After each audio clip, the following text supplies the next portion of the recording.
Hello and welcome. It's the Fly for Doctor. Today we're going to be talking about heel spurs. So we're going to break down what causes heel spurs, what are they, what are the symptoms that you would have if you wanted to know if you had heel spurs, and what are the things that you can do for it at home before you go see a doctor. If you're interested in any of these things, stick with me. So, what are heel spurs? These are bony prominences that could be found around the heel bone. Of course, everyone knows the heel bone, but the real good term for the heel bone is called the calcaneus. So for us, we'll call it calcaneal spurs, but either way, it's the heel bone. These heel spurs form usually in areas of traction, and they're sometimes formed when there's calcium deposit in an area where a tendon or a ligament is meeting the bone. Usually that tendinous osseous junction, or the area where the tendon meets the bone, or the area where the ligament meets the bone, if there's any kind of traction or tightness, there will be calcium deposits. And if you know, our bones are made also of calcium, and then they can form this bony spurs or prominences that could either be at the bottom of our foot or at the back of our foot. Now, what usually will cause your body to randomly form a heel spur? A lot of the times what will happen is if there's tightness. Now, particularly in the Achilles tendon, when the tendon is attached to the heel bone, if there's tightness and it's just pulling and causing so much traction, you would see a heel spur start to form in the direction of pull of the Achilles tendon. The same thing happens with the plantar fascia. So the bottom of the foot, again, if the plantar fascia is super tight and there's pull that's going on there, you would see that there's a heel spur that starts to form right at the bottom along the line attraction of pull. Now, heel spurs on their own are not symptomatic, but they give us an idea of what's happening. They tell us a story of what could be occurring that's causing this heel spur to form. So for us, what is that story? Essentially, that there's tightness and that you need to stretch a little bit more, or we need to lengthen that tendon or release that tendon or fascia that's causing tightness. Because just like the law of physics, to every action there is an equal and opposite reaction. So when there is a pull either by a tendon or a ligament and it's pulling on the bony attachment site, the body's like, look, I can't deal with this anymore. If you want more bone, here's more bone. And it just starts to form this bony structure, either going up like the back of the foot or going down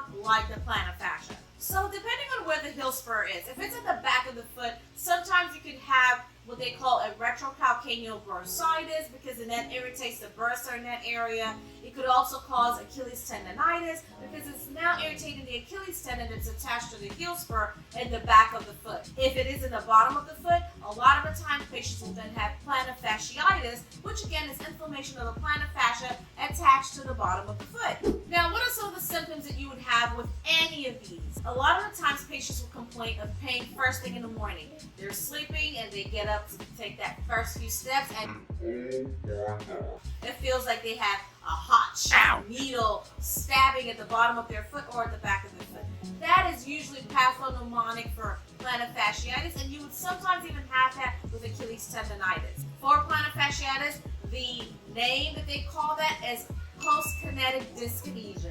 If the pain is in the back of the heel, you may feel a little protrusion back there, and in some cases you may actually even have swelling of the bursa.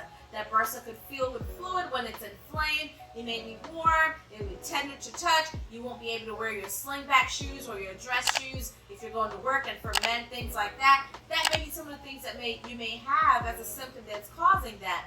It may be really painful to walk on the bottom of your foot. All of these are symptoms that you may have a heel spur, and you may want to check it out either with an x-ray or even an MRI. So if you're kind of figuring out how you're going to stretch 3 times a day, it's just a lot of work. Like I said, you stretch first thing in the morning, during lunchtime, before you go eat, tell yourself, I am going to stretch. Set an alarm. Make sure that you put it in there. You do your stretch. All you need is really about 5 to 10 minutes. But if you do this religiously, I promise you, you're going to see improvement. And then before bed, just do it before bed. Do this religiously, as well as the resting, icing, compression, and elevation, especially if it's an acute inflammation, then you would see that it will start to get better. Of course, there's over-the-counter anti-inflammatory medication, but make sure you check with your doctor that it doesn't mess with any of the other medications that you're taking or any health conditions that you may have. So before you take any medication, please check with your doctor. So there's stuff like ibuprofen, Advil, naproxen, things like that could help. Also, I like the topical anti-inflammatories because there's not a lot of side effects with those. So with that, you can have things like Voltaren gel. That's my ultimate favorite. Voltaren gel, you just rub it in the area. You can rub it up to 3 times a day. Again, check with your doctor, but those will usually help with inflammation. And if you were wondering, how do I get a custom orthotic that's made specifically for me? You can give us a call, 832-415-1790, or visit our website, DeNiel Foot and Ankle Center, and we'll set up a consultation with you and kind of show you how to get this done, customize it for you, and then we'll work with you to get you your orthotic. The great thing about orthotics is you can use these for up to 2 years and even more. Let me tell you a quick story. I had this beautiful lady who came to me, and she was having some foot pain, and she brought her orthotics in. And I kid you not, these orthotics were still in great shape. The only thing, we just needed to, for lack of a better word, upholster it a little bit, because I mean, she's had it. They were older than I was, but the shell, the foundation was still so pristine. The only issue was, after 30 plus years, the feet that you had in your 30s are not the same feet that you will have in your 60s. Those were the only reasons we had to change her orthotics. If she was still wearing it, if the feet was still about the same, we would just have to upholster it again, put a little cushion padding and fresh, new, clean one, and she would be good to go. The reason I tell the story is to say that, yes, custom orthotics are an investment. However, they last a long time. They would work for you for a very, very long time. So if you are interested in custom orthotics, let us know. Hit us up, 832-415-1790. We'll set up a consultation virtually with you and work with you to get you these custom orthotics. But those will really help with heel pain. So let me know if there's something you're interested in. Leave a comment down below.